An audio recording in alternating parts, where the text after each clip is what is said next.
मोक्ष क्या है?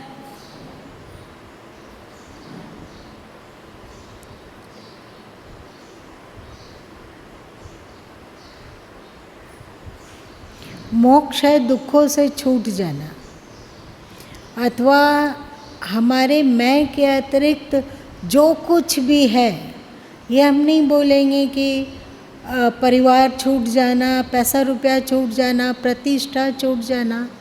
हमारे स्वरूप से अलग कुछ भी है। स्वरूप हम लोग का क्या है? आत्म तत्व है ना। इसके अतिरिक्त, हमारे स्वरूप के अतिरिक्त जो भी पकड़ है वो छूट जाए, इसे मोक्ष कहते हैं। और एक जिज्ञासा हुई कि हम कैसे जाने कि हम मुक्त हुए या नहीं। इसका उत्तर क्या है? आप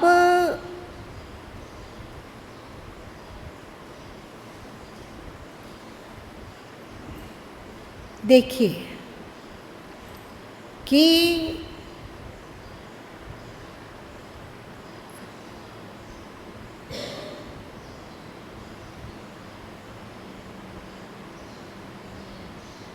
सदगुरु कबीर साहब की बानी है ना, बूझ बूझ पंडित कराऊं विचार,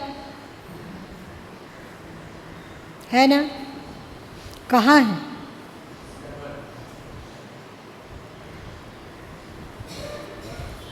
आगे क्या है? पुरखा है कि नारी? पुरुष कौन है? चेतन तत्व। नारी कौन है? प्रकृति। तो प्रकृति मतलब माया। तो आप समझ समझ कर विचार करो कि तुम्हारे भीतर पुरुष तत्व ज़्यादा मजबूत है या स्त्री तत्व? पुरुष तत्व क्या है? चेतन तत्व। और स्त्री तत्व क्या है? प्रकृति, है ना। तो अब आप कैसे जानेंगे कि हमारे में चेतन तत्व प्रखर है या प्रकृति तत्व प्रखर है? हम लोग के दिमाग में ज़्यादा क्या चलता है? शरीर का सुख दुख ज़्यादा सोचाता है या आत्म तत्व की उन्नति, आत्म कल्याण, आत्म शांति का महत्व ज़्यादा होता है?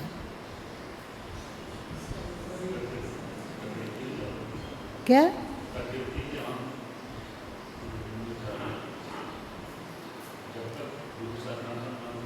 आप गुरु शरणापन है तो आपकी प्रकृति तत्व कमज़ोर हो गई होगी। कब होगी? मरने के बाद कि पहले?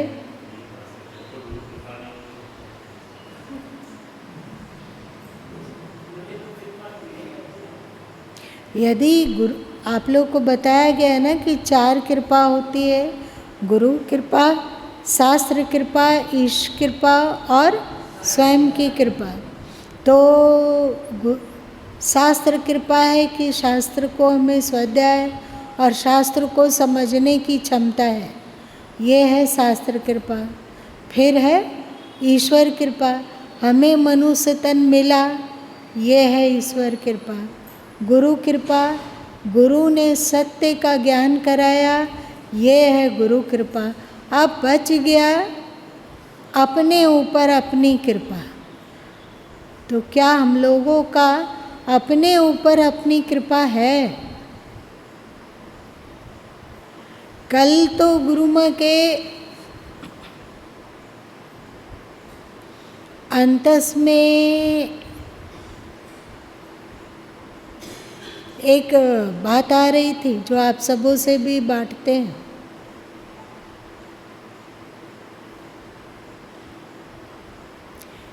कि समस्त पकड़ का त्याग हो जाना मोक्ष है। समस्त पकड़ का त्याग हो जाना मोक्ष है। तो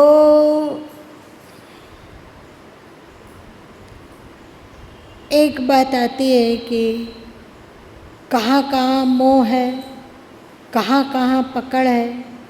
तो हम लोग देखते हैं कि हम लोगों का पकड़ परिवार पर और शरीर पर, और शरीर और परिवार के सुखों पर बहुत पकड़ होता है। सही? शरीर पर, शरीर से जुड़ा हुआ परिवार पर, और शरीर से जुड़े हुए परिवार के को सुख पहुंचाने के लिए आदमी कुछ भी करने को, चोरी डकैती, लूट पाट, अपहरण, ठगबाजी, घूसखोरी और बेमतलब उटपटांग आचरण सब क्यों करता है आदमी? क्यों करता है? अपने सुख के लिए और परिवार के लिए। यही ना, अपना सुख मतलब क्या? अपने शरीर का सुख, हमारे शरीर को आराम हो, हमारे शरीर को अनुकूलता मिले। हमारा शरीर ऐसा लगने लग जाता है ना, धीरे धीरे करके, जैसे जैसे आप सीनियर सिटीजन होने लग जाते हैं, तो सबसे ज़्यादा जो मोह और पकड़ होता है वो अपने ही शरीर पे हो जाता है। सही? सचमुच? आपको ऐसा अनुभव है क्या? आप रामलगन भाई बतलाएं, क्या आपको अनुभव है?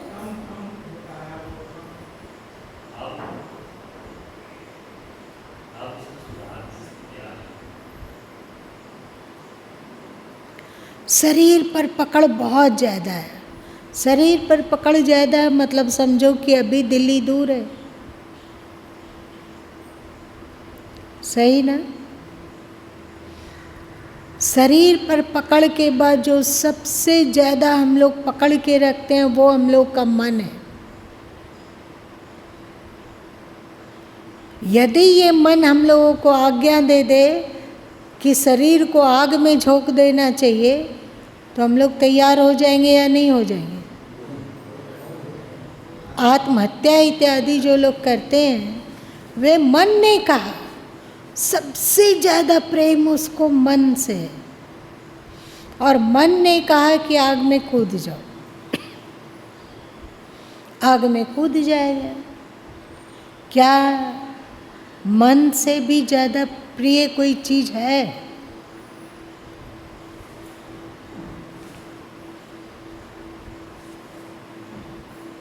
बताओ।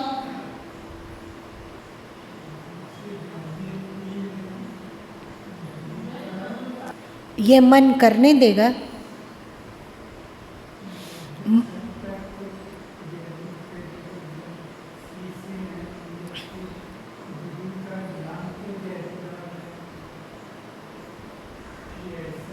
उनके बात का कौन कौन समर्थन कर रहे हैं कि नहीं, मन से ज़्यादा गुरु की आज्ञा और गुरु का वचन ज़्यादा प्रिय होगा और ज़्यादा उसको पकड़ा जाता है। मन से ज़्यादा प्रिय गुरु की आज्ञा है। किसको किसको ऐसा लगता है? हाथ उठाना जरा, सोच समझ के। हाथ ऐसे मत उठाओ, आसान नहीं है। हाँ, एकदम आसान नहीं है। और हमें तो लगता है कि 99.9% गलत है ये। हम गुरु को मानेंगे, चाहे ईश्वर को मानेंगे, चाहे धर्म को मानते हैं, चाहे आध्यात्म की इच्छा करते हैं, अथवा साधन में मन लगाने की बात सोचते हैं, इन सब के पीछे हमारा मन है। और यदि ईश्वर हमें ऐसी आज्ञा दे दे जो हम लोगों के बिल्कुल प्रतिकूल है, तो क्या होगा?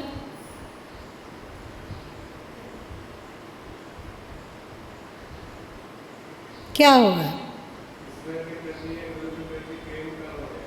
कम हो जाएगा कि समाप्त हो जाएगा?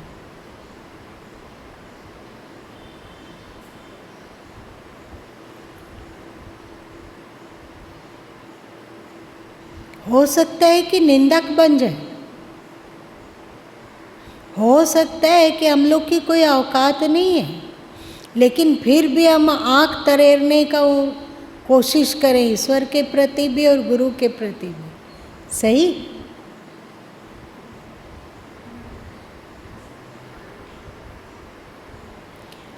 सबसे प्रचंड चंड है मन। और जानते हो तुम लोगों को, जो आप लोग शास्त्र में पढ़ते हो, चाहे उदाहरण दे लेते हो कि मिलारिपा को उसके गुरु महाराज जी कितना बार ऐसे मकान बना दो मेरा रहने के लिए, गोल मकान बनाओ। गोल मकान बेचारा बनाया, थोड़ा सा उठा, तब तक गुरु जी आ गए और बोल दिए कि ये तो मकान खराब है, चकोर मकान बनाओ, इसको तोड़ दो। फिर तोड़ दिया गया, फिर चकोर मकान। आप लोग पढ़े हो, बताया गया ना। चाहे रामदास जी, उनके गुरु महाराज जी बोले अमरदास जी कि एक चबूतरा बनाओ, उस पर बैठ के ध्यान करेंगे। बेचारे चबूतरा सुबह से शाम तक बनाए मेहनत करके, और शाम के समय में गुरु जी ने कहा कि ये चबूतरा अच्छा है ही नहीं, टेपर बना दिया, टेढ़ा बना दिया, ऊंचा कर दिया, नीचा कर दिया, चौड़ा कर दिया, इसको तोड़ो, ढंग से बनाओ, आयताकार बनाओ। बेचारा फिर सब तोड़ दिया और आयताकार बनाने लगा। आयताकार बन के लगभग तैयार था। शाम के समय में गुरुजी फिर आए और बोले ये तो ठीक है, अच्छा है, लेकिन हमको लग रहा है ना कि गोल बनाओगे तो ज़्यादा सुंदर है, इसको तोड़ दो। ऐसे करते करते बहुत सारे सभी शिष्यों को बोले थे कि मेरे लिए चबूतरा बना दो। तो सब शिष्य लोग को लगा, मतलब क्या कि लगता है कि गुरुजी का दिमाग थोड़ा खराब हो गया है। सब शिष्य छोड़ के चला गया और एकमात्र रामदास जी बचे रहे। 70 बार चबूतरा बनाया। देखने में नहीं लग रहा है कि गुरु महाराज जी पागल हैं। कैसा हो भी बनाओ तो कहते तोड़ो, फिर से बनाओ, ये अच्छा नहीं बना। इस तरह का जो अजीब अजीब चीज़ है कि तुम लोग एक बार गुरु भक्ति में, शायद गुरु पूर्णिमा में नाट्य मंचन देखे थे कि उसको क्लास के बाहर बिठा दिया गया और कहा गया, क्या कहा गया, आँख बंद करके बैठो और उसके शरीर के आसपास और शरीर में और अगल बगल चीनी का चाशनी गिरा दिया गया। अब चीनी का चाशनी का खुशबू से स्वाभाविक ही चींटियाँ बहुत आएगी, काली चींटी भी आएगी, लाल चींटी भी आएगी। काली चींटी को लाल चींटी खदेड़ के भगा देगी, बच जाएगी लाल चींटी। लाल चींटी जमीन में गिरे हुए रस को भी पिएगी और उनके शरीर में गिरा हुआ चाशनी को भी। और जब वो चाशनी को पिएगी, बेचारी सीधी सादी है, थोड़ी थोड़ी दुष्ट है पर है सीधी। वो ऐसा नहीं पीती कि केवल रस पिए, साथ साथ में काटने भी लग जाती है, होता है ना। ऐसे में भी वो बच्चा बेचारा आँख बंद करके रहा, अथवा अरुणी पानी के धार पे लेट गया। ऐसा कैसे हुआ? ऐसा गुरु लोग क्यों करते हैं, कभी सोचा आपने? वे हमें हमारे मन से विहीन कर देना चाहते हैं। मतलब हम लोगों में कैपेसिटी विकसित करना चाहते हैं कि हम मन के सभी बातों को ना माने, मन के उन बातों को माने जिसके द्वारा सद्गुरु की आज्ञा पालन होता हो, शास्त्रों का आज्ञा पालन होता हो, चाहे धर्म सम्मत हो।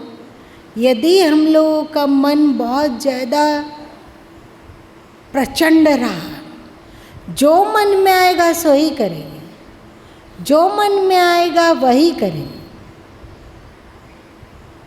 तो क्या हुआ? कभी क्या अध्यात्म में हम लोग एक कदम भी आगे बढ़ा पाएंगे? जो शास्त्र कहा कि ईश्वर से भी बड़े गुरु हैं,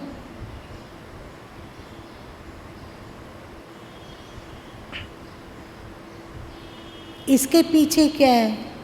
वो हमारे मन मिटाने के लिए बहुत थप्पड़ मारता है, लेकिन हमें कुछ संतावना नहीं देता है, ज्ञान व्यान कुछ नहीं देता। हम लोग के जीवन में अनुकूलता और प्रतिकूलता, सुख और दुख दोनों आते जाते रहते हैं कि नहीं?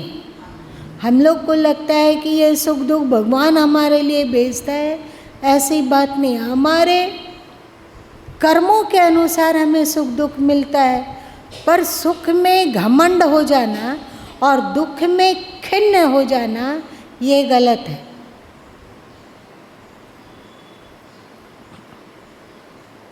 पर क्या ईश्वर इसकी शिक्षा देने आता है?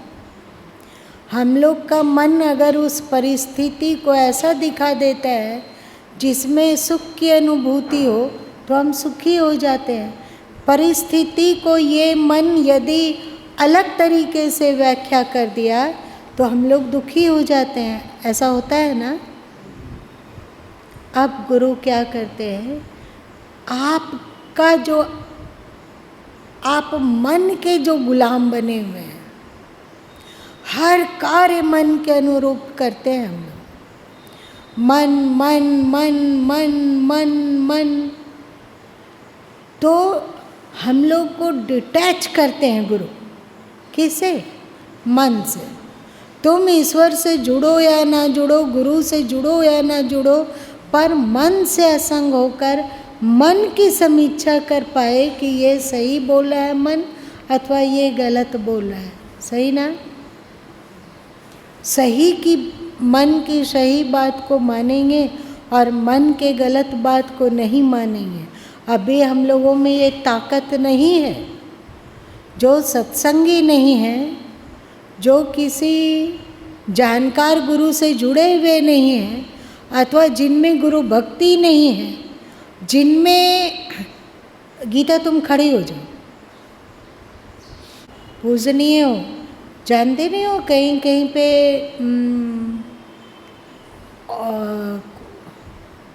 कोई ऑफिसर बिल्डर लोग का मीटिंग करिया तो पहले कौन पहुंचेगा? ऑफिसर या बिल्डर? वो शान से कभी 10 मिनट देर कर सकता है, कभी 1 घंटा देर कर सकता है, क्योंकि वो ऑफिसर है ना? तो हम लोग हुए बिल्डर और ये है ऑफिसर, तो देर से आई तो तुम्हारा सम्मान तो होना चाहिए। तो मन हम लोगों को पटकता है। और देखो, सत्संग सुनते हुए भी मन से डिटैच हो पाना सरल नहीं है। इसके लिए जो कृपा चाहिए वो है अपने ऊपर अपनी कृपा। लाख गुरु दयालु हो, लाख गुरु उपदेश करता हो, लाख कुछ करता हो, लेकिन यदि आपके ऊपर आपकी कृपा नहीं है, आप अपना शत्रु स्वयं हैं, तो गुरु कुछ नहीं कर सकते हैं, ईश्वर कुछ नहीं कर सकता है। और बीजक, गीता, उपनिषद, वेद, दर्शन कुछ भी नहीं कर सकता है। कोई भी भला नहीं, एक चुटकी मात्र भी, एक सुई मात्र भी भला नहीं कर सकता है। गुरु क्या करेंगे? आपको प्रेरणा देंगे, इतना ही ना? प्रेरणा दें। आप उस प्रेरणा पर नहीं चलते हो, आप अपने संस्कारों के भक्त हो, आप अपने मन के भक्त हो, आप अपने मन की अनुकूलता के भक्त हो, तो बताइए कि आपका हित कितना प्रतिशत होगा? 0%। कभी कभी गुरु रौद्र रूप धारण करके जबरदस्ती, डॉक्टर चतुर्भुज सहाय जी उनके गुरु का नाम था रामचंद्र जी। तो डॉक्टर चतुर्भुज जी, सहाय जी गुरु के प्रति भक्ति बहुत करते थे। पर 2 महीना बीता, 4 महीना बीता, बहुत सारे लोग आके गुरु रामचंद्र जी महाराज से दीक्षा लेने लगे। पर डॉक्टर चतुर्भुज सहाय जी थे, वो पता नहीं क्या सोच रहे थे, कभी नहीं बोले कि हमें भी दीक्षा चाहिए। भक्ति कर रहे थे, उनकी आज्ञा का पालन कर रहे थे, उनकी साधना का अनुसरण कर रहे थे, पर दीक्षा की बात नहीं। एक दिन कोई साधन की जिज्ञासा लेकर डॉक्टर चतुर्भुज सहाय जी महाराज गुरु रामचंद्र जी के पास पहुँचे और उसको एकाएक गुरु जी है ना एकदम कठोर हो गए, कड़े हो गए और आंख तरेरते हुए बोले कि जब आता है तो सवाल, जिज्ञासा, साधन कैसे करें, ये कैसे करें, और अभी तक तो आत्मसमर्पण किया नहीं। तो डॉक्टर चतुर्भुज साहब जी बोले कि लेकिन मैं तो आपके आज्ञा के अनुसार साधन कर रहा हूँ, फिर कैसे कहा जाए कि हम आत्मसमर्पण नहीं किए। तो उनके गुरु जी कहे कि तो किसको बचा रहा है? अगर तो मेरे बताए हुए साधन का अनुसरण कर रहा है, मेरे बताए हुए साधन का अनुसरण कर रहा है, तो आप तुम किसको बचा रहे हो? फिर दीक्षा लेने में कौन सा विघ्न है, कौन सा बाधा है? बोले डॉक्टर चतुर्भुज साहब जी की इसकी आवश्यकता नहीं समझ में आई, लगा वो तो एक कर्म कांड है। तो फिर से उनके गुरु जी डांटे कि दुनिया भर के कर्म कांड करने को तुम तैयार हो, पर इस कर्म कांड से पीछा छुड़ाता है। चल ला, ये चीज़ लेके आ और बैठ और अभी दीक्षा ले। डॉक्टर चतुर्भुज साहब जी ना तड़प तिलमिला के रह गए। वो बोले क्या कि आज भोजन कर लिया हूँ, पानी भी पी लिया हूँ, तो आज छोड़ देते हैं। दूसरे दिन गुरु जी फिर से तरेरे। वो बोले तू ज़्यादा जानता है कि मैं जानता हूँ? अपने मन अपने मन अपने मन अपने मन अपने मन, जब तू कहता है कि मैं साधन करता हूँ और गुरु के प्रति भक्ति करता हूँ, तो बता किसकी आज्ञा से तू दीक्षा से दूर भाग रहा है? गुरु की आज्ञा से या मन की आज्ञा से? डॉक्टर चतुर्भुज साहब जी एकदम मौन हो गए। क्या करते हैं? पता चल गया था, पोल खुल गई थी कि मन, उनको नहीं पता चल रहा था कि वे अपने मन के कारण ऐसा कर रहा है। उनको तो लगता था यही सही है। हम लोग का मन लाल बुझक्कड़ बनता है या नहीं? बनता है ना? तो फिर जबरदस्ती डॉक्टर चतुर्भुज साहब जी अपनी पुस्तक में लिखते हैं कि इस तरह गुरु ने हमको हम ही से छीन लिया।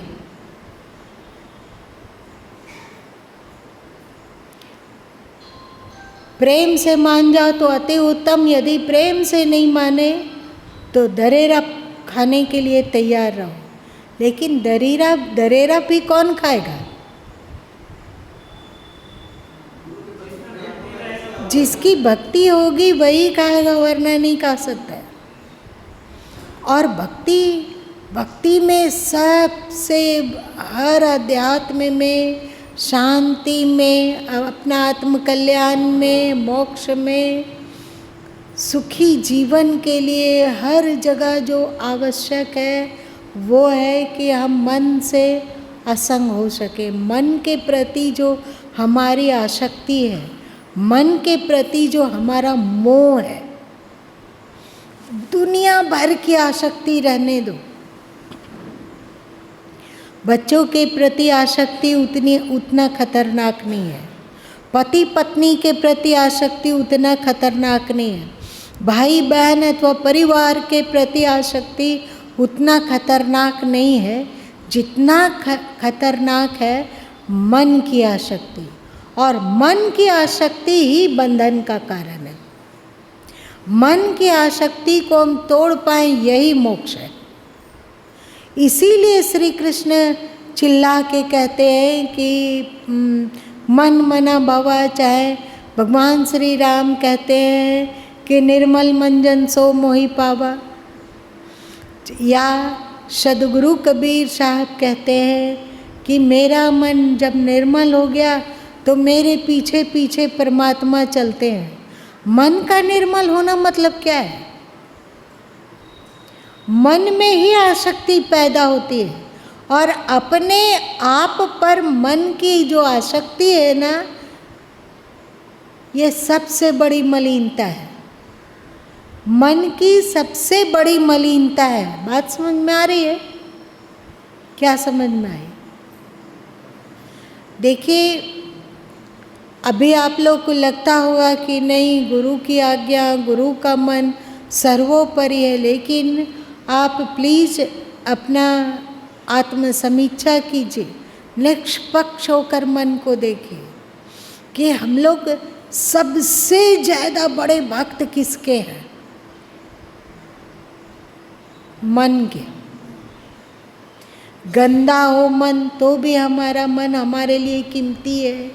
नरक बसा हुआ हो मन में फिर भी हम मन का गुणगान करेंगे कि हम तो ऐसा नहीं सोचते हैं, हम ऐसा जानते हैं, हम ऐसा करते हैं, हम ऐसा सोचते हैं। ये कौन बुलवा रहा है? मन। सबसे बड़ा बंधन और सबसे बड़ा नरक और सबसे बड़ा अज्ञान और सभी दुखों के मूल में यदि कुछ है तो वो है अपने मन की आसक्ति। बस मन की आसक्ति को तोड़े तो हम हो गए मुक्त। यही मोक्ष की डगर है। अब मन पर से आसक्ति कैसे तोड़े? अपने मन में जो हम लोगों की आसक्ति है उसको कैसे तोड़े?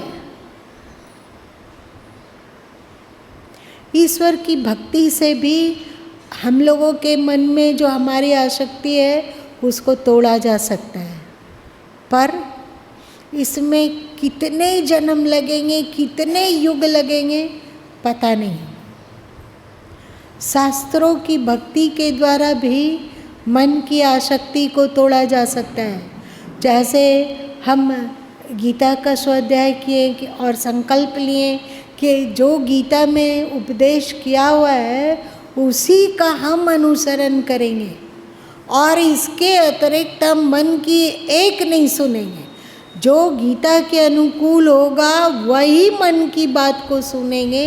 तो आप समझो कि आप अपने मन की आसक्ति की जंजीर को ढीला कर रहे हो। यदि आप में होता हो कि नहीं, सदगुरु कबीर साहब एक पूर्ण संत हैं, पूर्ण सत्ता है, उनकी जो वाणी है, उनका जो आदेश है उसका ही हम अनुसरण करेंगे, तो भी आप मन में जो आसक्ति है उसको तोड़ सकते हो। गुरु के प्रति भक्ति, जिसे आप अनुरक्ति कहो, जितना आपका अपने मन के प्रति भक्ति है, यदि उससे 20 भी गुरु के प्रति भक्ति हो जाए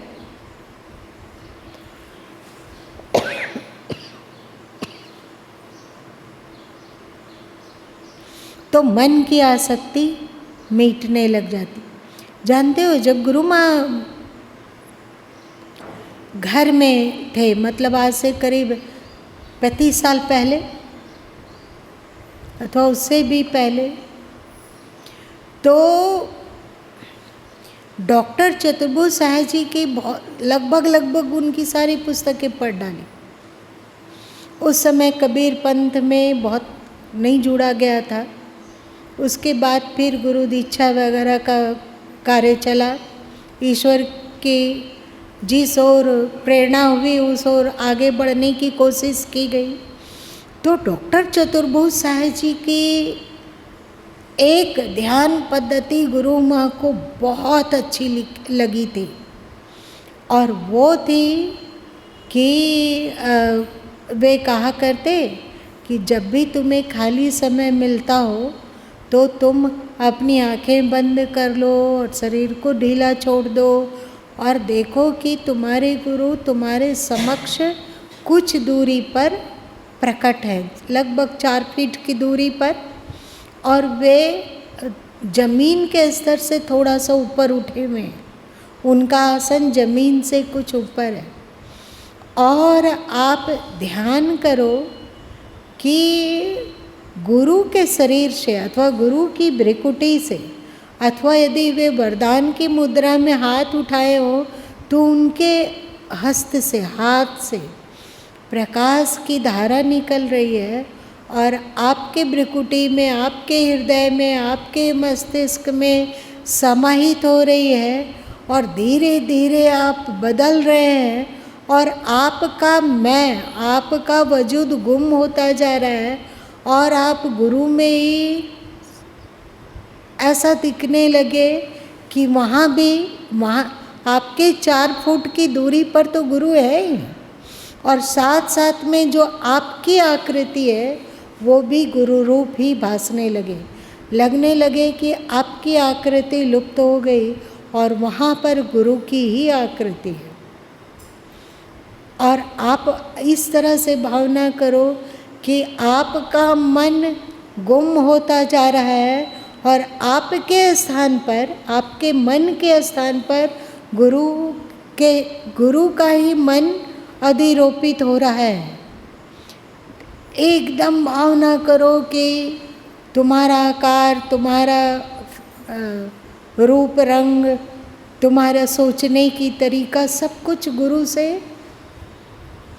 गुरु रूप होता जा रहा है। जानते हो रामकृष्ण परमहंस जी जब जैसा साधन करते थे उस समय उनका आकार भी उसी तरह होने लग जाता था। जैसे उन्होंने एक बार हनुमान जी का ध्यान साधन करना आरंभ किया तो उनके रीढ़ के पीछे से इतनी बड़ी एक पूंछ उगने लग गई। उनका जीवन दर्शन में गुरु माँ ने पढ़ा है, उनके रीढ़ के अंतिम छोर से एक पूंछ जैसी निकलने लगी।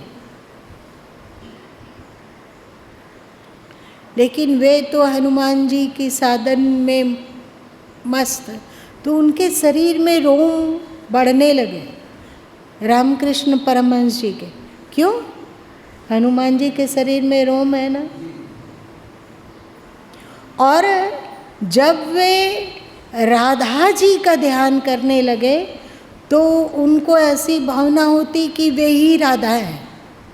हनुमान जी का ध्यान करते थे तो उनको लगता था कि वे ही हनुमान जी हैं, तो उनका आकार उनके शरीर में उतरने लगा। और जब वे राधा जी का ध्यान करने लगे तो उनकी पुस्तक, उनके जीवन गाथा में आप भी पढ़ सकते हो, लिखा हुआ है कि उनको पीरियड भी आने लगा। कैसा ध्यान होगा, पूरा उसी तरह का, राधा जी की तरह ही पागलपन की भक्ति, पागलपन की दीवानगी, रोना, कल्पना, हंसना। और जब हनुमान जी का ध्यान किए तो उन्हें लगने लगा कि वे राम के परम भक्त हैं, जबकि उनका काली भक्त। उस समय उनको कोई कहता कि चलो काली जी मंदिर में चलो और सिर झुका लो, तो वो नहीं मानते। वे कहते एकमात्र मेरे इष्ट राम है, राम के अतिरिक्त मैं किन्हीं को नहीं जानता। राधा जी का जब करने लगे तो कहने लगे कि कृष्ण के अतिरिक्त मैं किन्हीं को नहीं जानता। और एक बार उन्होंने मोहम्मद साहब की भी भक्ति की। आप लोग को पता है, मोहम्मद साहब की भक्ति की और ईसा मसीह की भी भक्ति की, तो तदनुरूप ही उनका मन रंग गया। तो डॉक्टर चतुर्भुज सहाय जी की ये बात गुरु माँ को बहुत कीमती लगी थी, ये ध्यान पद्धति, और कुछ उसको संशोधन करके एकाग्र मन में जो ध्यान प्रकरण है उसके अंतर्गत इससे मिलता जुलता साधन गुरु माँ ने लिखा है, क्योंकि गुरु माँ ने उस उक्त साधन को घर में बहुत दिनों तक किया, और जब वो साधन किया जाता था तो पता चलने लगा कि चेहरे में दाढ़ी उग रही है, चेहरे में दाढ़ी उग रही है, और रहने सहने चलने फिरने का तरीका बदलने लगा, और लगा कि इस रूप में गुरु ही उतर के वो ही जी रहे हैं। मैं मेरा है कुछ नहीं, सब मैं मतलब क्या, हम लोग को अकल कितनी है, मैं मानते हैं हम लोग ये इस फिगर को मानते हैं ना, तो ये होने लगा मैं कुछ है ही नहीं, जो कुछ है सो तू तू तू। मैं प्रेम गली अति शां करी तामे दो न समाई, जब मैं था तब हरि नहीं, अब हरि है मैं नहीं। प्रेम की गली, जब तक आपका मैं जिंदा है तब तक आप प्रेम गली के राही कहाँ हैं, और आपका मैं कब तक जिंदा रहता है प्रखरता पूर्वक, जब तक आपका मन जिंदा रहता है। सबसे बड़ा शत्रु अथवा मित्र मन ही है। श्री कृष्ण गीता के 6ठे अध्याय और 8वें अध्याय दोनों में कहते हैं कि व्यक्ति का मन ही उसका शत्रु है और मन ही उसका मित्र है। आप गुरु की वाणी को सुन रहे हो, यदि आपका मन उसे एक्सेप्ट कर ले,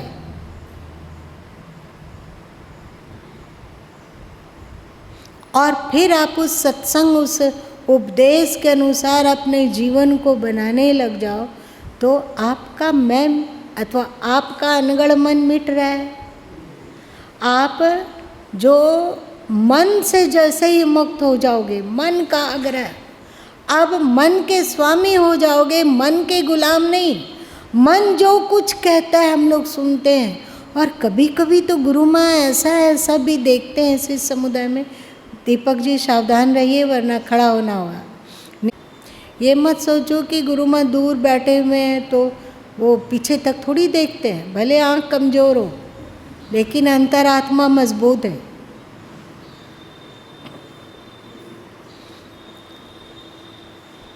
तो अब आप समीक्षा कीजिए कि आप मन के अनगढ़ बात की ओर कितना नहीं पता चलता है, स्वयं की गलती नहीं पता चलती है। यदि कोई शुभचिंतक आपकी गलती को बताना चाहे तो हम लोग क्या कुकुर की तरह भौंकेंगे या धन्यवाद देंगे? मत मुंह से धन्यवाद दिए, मन ही मन धन्यवाद दीजिए कि कोई तो था जो आपकी गलती को बताया। हमें तो पता ही नहीं चल रहा था कि ये गलती हो रही है, और सच में नहीं पता चलता है। कोई यदि शुभचिंतक हो, यदि पत्नी की गलती उसके पति बता दे और पति महोदय ईगो में आए बिना उसको लगे कि नहीं सच में ये गलती हो रही थी, अथवा पत्नी से गलती हो और पति महोदय बता दे, अथवा पति महोदय में गलती हो और पत्नी महोदय बता दे, तो हम लोग एक दूसरे को काटने दौड़ेंगे। सही है गलत? आप ही लोग को देखकर सीखते हैं, बताओ सही? क्यों काटने दौड़ते हैं? इसलिए नहीं कि वो गलत बात का है, इसलिए कि वो आपके मन के विपरीत है। किसके भक्त हैं आप? कोई आपकी गलती बता दे, उसको लगे कि नहीं ये सुधार होना चाहिए, पर उस गलती बताने वाले लोग को तो हम लोग पानी पी कर कोस लेंगे। अगर दूसरा मित्र लोग बतला दे, अथवा गुरु भाई बहन यहाँ पे बैठे हुए इतने, अगर कोई गुरु भाई अथवा गुरु बहन किसी दूसरे की गलती बता दे तो भले मुंह से कुछ ना, हम उसका कमाया हुआ खाते हैं क्या? हे, वो बोलने वाला होता कौन है कि हमारे में क्या गलती है? नहीं, अपनी गलती तो सूझती नहीं है, चला आए हैं हमारी गलती बताने। ऐसा होगा? ईगो हट होगा ना? देखते ही कैसे है, ये कौन ऐसा करवा रहा है? हम लोग तो गुलाम हैं, हम लोग समझ भी नहीं पाते हैं कि ये मन करवा रहा है। एक जरा अपनी गलती सुनते के साथ ऐसा लगने लग जाता है ना कि शंकर जी का प्रलयंकारी तांडव नृत्य होने लगा हो, एकदम पागल जैसे आक्रोशी चीखना चिल्लाना, थोड़ा असभ्य हुए तो रोना कलपना गाली गलौज करना, सब संभव है। कारण क्या है?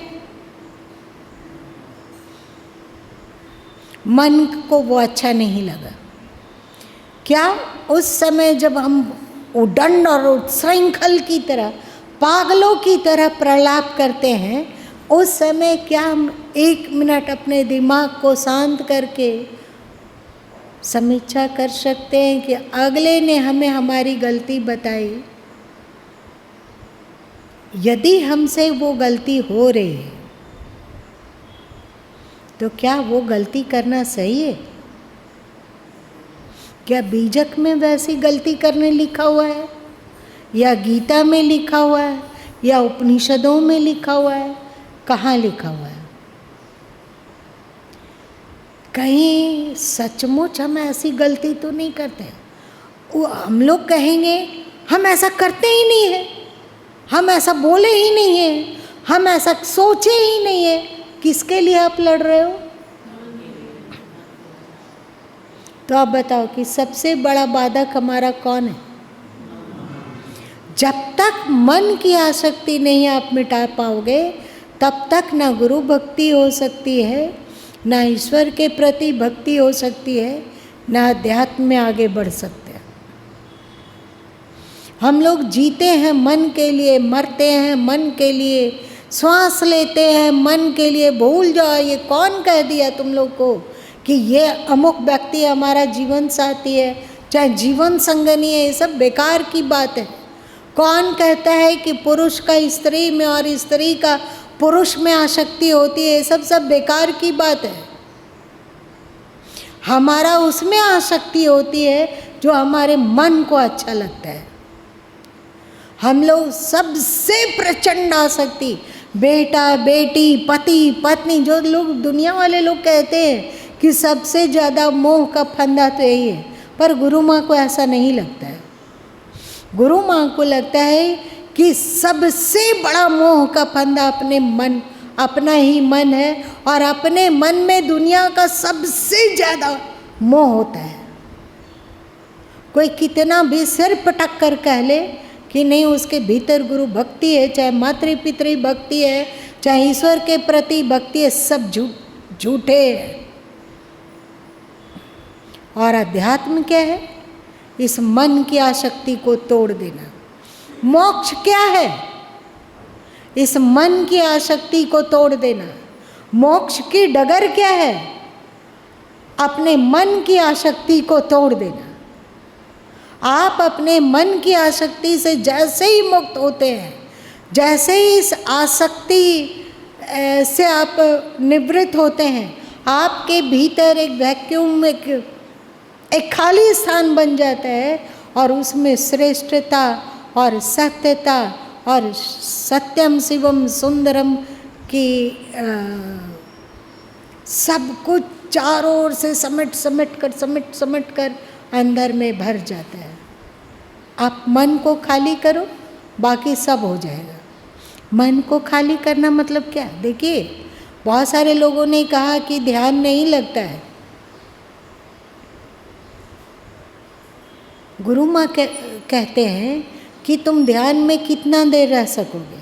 आधा घंटा, 1 घंटा? दिन भर में कितना ज़्यादा, 24 घंटे में आप ध्यान कितना ज़्यादा कर सकते हो? 3 घंटा, इससे ज़्यादा नहीं। सब कुछ संभालते हुए, भौतिक जीवन को संभालते हुए आप 3 घंटा ध्यान कर सकते हो, तो 3 घंटा में कितना देर मन लगेगा? मन खाली कितना देर होगा? और गुरु माँ कहते हैं कि तुमको ध्यान नहीं लगती है तो काहे रोना रोता है, उसके पीछे भी मत भाग तू, बस मन की आसक्ति छोड़ दे। कैसे? इसके लिए तो आपको पुरुषार्थ करना होगा। बिना पुरुषार्थ किए आप भौतिक चीज़ों को प्राप्त कर सकते हो। संजय जी आप खड़े रहिए, आप भी, क्योंकि आप 9 बजे आए हैं, सत्संग समाप्ति के समय में ये अच्छी बात नहीं है। क्या कर रहे थे? मन की आज्ञा पालन कर रहे थे। क्या कर रहे थे? क्या कर रहे थे? मन की आज्ञा पालन कर। कहो मेरे आका, मेरे लिए क्या हुक्म है? देखिए, ध्यान और मन की एकाग्रता, इस पचड़े में आप मत पड़ो। ये एक सामान्य ध्यान का पीरियड या समय बहुत अल्प होता है। बाकी हमारा 3 घंटा हम लोग ध्यान करते नहीं हैं। कितना करते होंगे? 20 मिनट, 15 मिनट। 15 मिनट में भी मन भागते रहा, 1-2 मिनट रहा। अब मान लीजिए 1 घंटा के 23 घंटा बाकी रहा, और 23 घंटा तक आप मन के गुलाम हैं, मन के हुक्मी बंदा हैं, तो आप बताइए आप कहाँ मोक्ष की डगर पे चल रहे हैं? क्या केवल ध्यान करने मात्र से आप मोक्ष डगर के राही बन जाओगे? नहीं। पल पल में होश। क्या होश? पल पल में होश कि यदि हम गीता के भक्त हैं, यदि हम गुरु के भक्त हैं, अथवा यदि हम कबीर के भक्त हैं, अथवा उनकी वानियों के भक्त हैं, तो मन में जो विचार चल रहा है वो मेरे गुरु के अनुकूल है या नहीं? मेरे कबीर के अनुकूल है या नहीं? गीता के अनुकूल है या नहीं? यदि अध्यात्म के अनुकूल नहीं है और हमारे मन के अनुकूल है, तो हम मन की अनुकूलता नहीं मानेंगे। मानेंगे तो हम अपने इष्ट की अनुकूलता। किस में ये दम है? जरा हाथ उठाओ तो। ढोंग मत करो, हमें पता है यहाँ पे अभी हम लोगों में किसी में ये स्थिति नहीं है। मन की समीक्षा करना पड़ेगा। अरे क्या हमारा मन कभी गलत कह सकता है क्या? क्यों कहा गया गुरु भक्ति सदा कुर्यात? क्यों कहा गया गुरु ब्रह्मा गुरु विष्णु गुरु देवो महेश्वरा? याद रखिए, वे यदि किसी को डांटते हैं तो वहाँ पर उनका कोई द्वेष नहीं है। यदि द्वेष पूर्वक डांटते हो तो समझना वो गुरु नहीं है। यदि वे किसी की प्रशंसा करते हैं, प्रशंसा करने में कुछ उनका उद्देश्य होता है जो सीक्रेट है, वो गुरु लोग ही जानते हैं।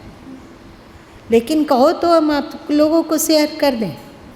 एक प्रशंसा करते हैं कि आपको प्रशंसा कर करके आपको आपके मन के बंधन से आज़ाद करवाना चाहते हैं कि थोड़ा भी आपकी चापलूसी करेंगे तो आप थोड़ा उनके ढुलकोगे उन पर और उनकी बात मानोगे और उनकी आज्ञा का, उनके उपदेशों का अनुसरण करोगे।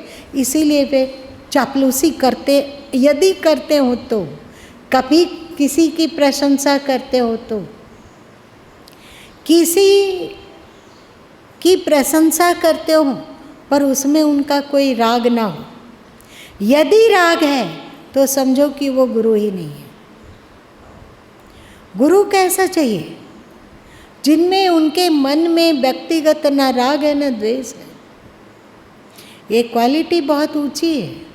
और ऐसे गुरु जिनका ना व्यक्तिगत राग है ना व्यक्तिगत द्वेष है, वो आपके हित की बात सोचते हैं।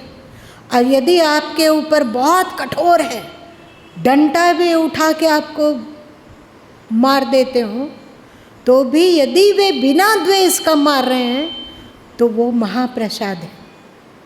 पर उस प्रसाद को ग्रहण कर सकोगे तब ना। और द्वेष से यदि डांट रहे हो तो समझना एक संसारी व्यक्ति जैसे होता है वैसे ही गुरु भी है। बारीक सब्जेक्ट है। ज़्यादातर गुरु क्या होता है, उनका हर कर्तृत्व या तो राग से प्रेरित होता है अथवा द्वेष से प्रेरित होता है।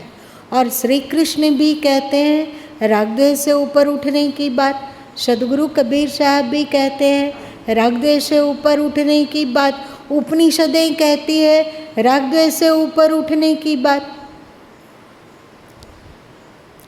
तो आप जो कहा गया कि गुरु भक्ति सदा कुर्यात अथवा गुरु ब्रह्मा गुरु विष्णु, इसका कारण है कि यदि सच्चे गुरु मिल जाएं, जानकार गुरु मिले जो सच में होश जिनका आपसे ज़्यादा सघन है,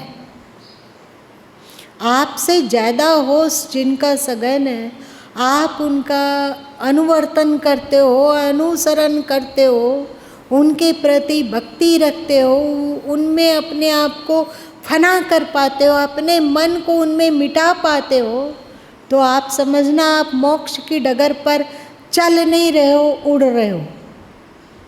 वो भी हेलीकॉप्टर वगैरह से नहीं।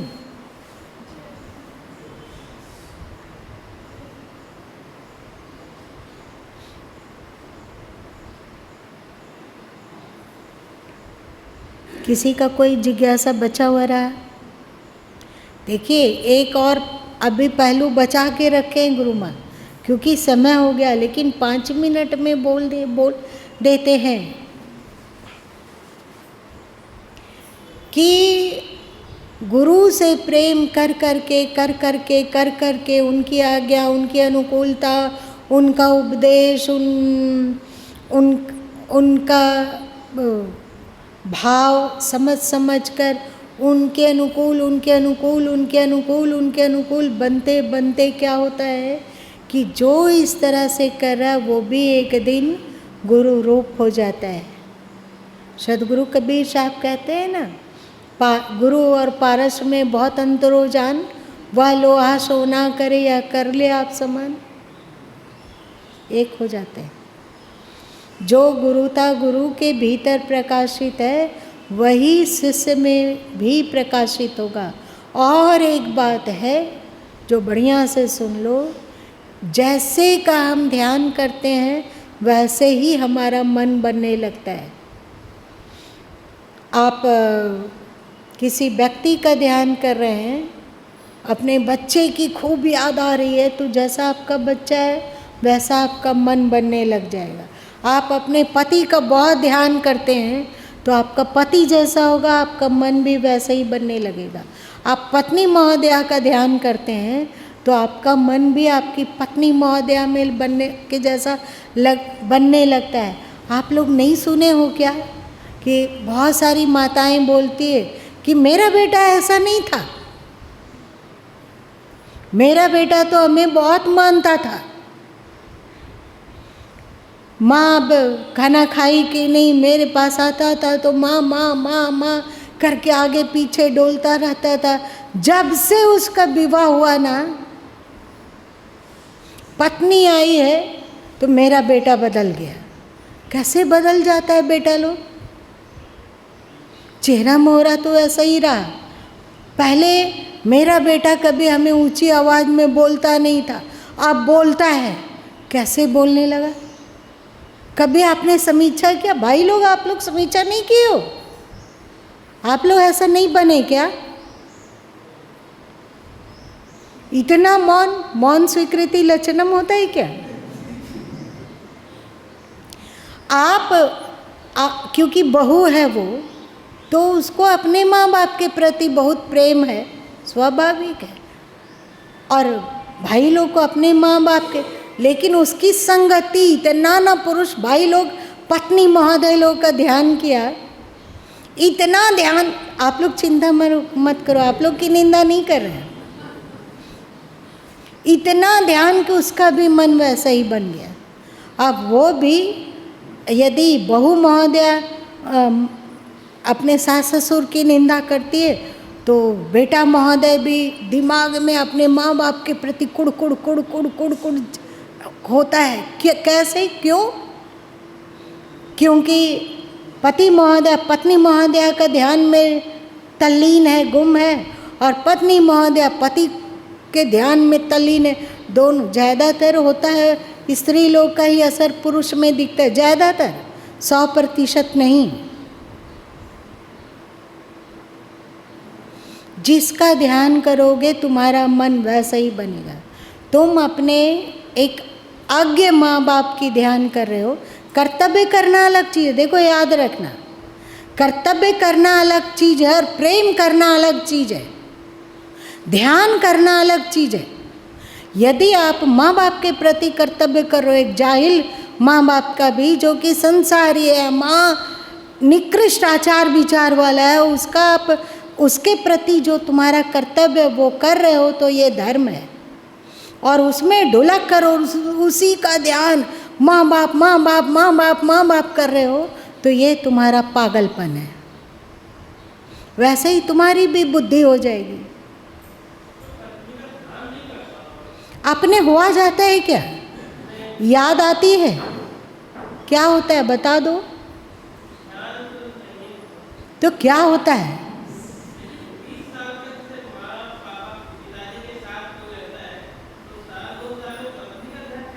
वही तो हमें नहीं पता, वो तुम ही लोग बताओगे। ऐसा क्या हो जाता है, क्या होता है? आज तक किसी का सुने हो कि वो विवाह हुआ और वो लड़की बदल गई, आप अपने माँ बाप और भाई भौजाई के बारे में कुछ एकदम वहाँ से उनका मन उचट गया।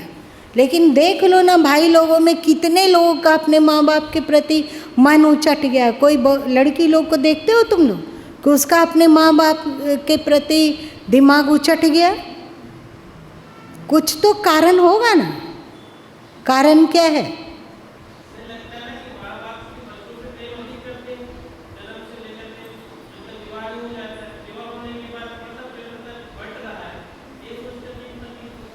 देख, एक बात तुमको कहते हैं कि अभी हम लोग इस धरती में रहते हैं, इस धरती में कितना ऑक्सीजन होगा गिनता उसका नहीं, नापा हुआ नहीं है।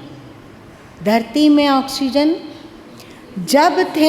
जब हम लोग की आबादी, मनुष्यों की आबादी 5 करोड़ थी। भारत में जब आप लोग 20 करोड़ रहते थे, 33 करोड़ कहा जाता है हिंदू धर्म शास्त्र में कि 33 करोड़ देवता।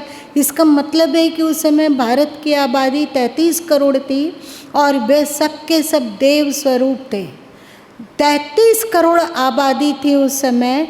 अभी कितनी है? 143 करोड़। तो क्या ऑक्सीजन बढ़ गया?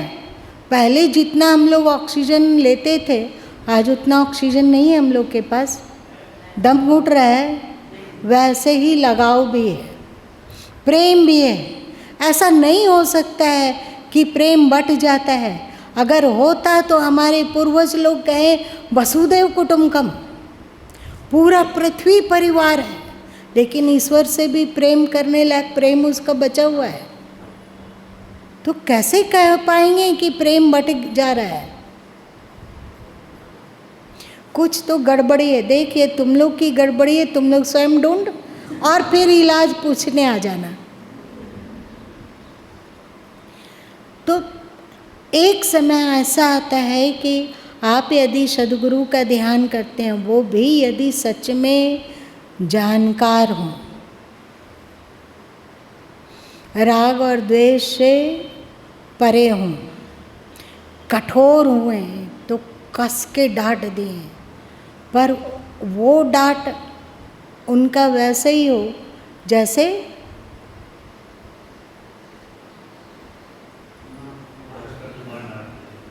नहीं आया और चला गया। ऐसे सद्गुरु का ध्यान करते हैं तो धीरे धीरे आपके भीतर सद्गुरु का मन उतरने लगेगा। लेकिन गुरु भक्ति भी आसान है। मन की भक्ति जब तक छूटेगी नहीं, मन की गुलामी नहीं छूटेगी, तब तक क्या आप गीता के भक्त बन सकते हो? क्या कबीर के भक्त बनोगे, कि गुरु के भक्त बनोगे, कि ईश्वर के भक्त बनोगे, या शास्त्रों के भक्त बनोगे?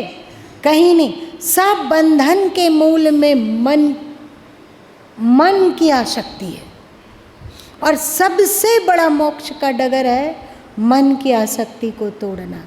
आप अपने भीतर समीक्षा कीजिए कि आपका अपने मन के प्रति कितनी आसक्ति टूटी। और एक बात याद रख लेना, क्योंकि मन बड़ा शातिर है, आप अभी उतने शातिर हुए हो नहीं। आपको लगने लगेगा कि हाँ अब तो मन की आसक्ति टूट रही है, पर मन भीतर भीतर मुस्कुराता है। मन पर कभी विश्वास मत करो। मैं जाना मन मर गया, मरकर हुआ भूत, मुआ पीछे उठ लगा ऐसा मेरा पूत।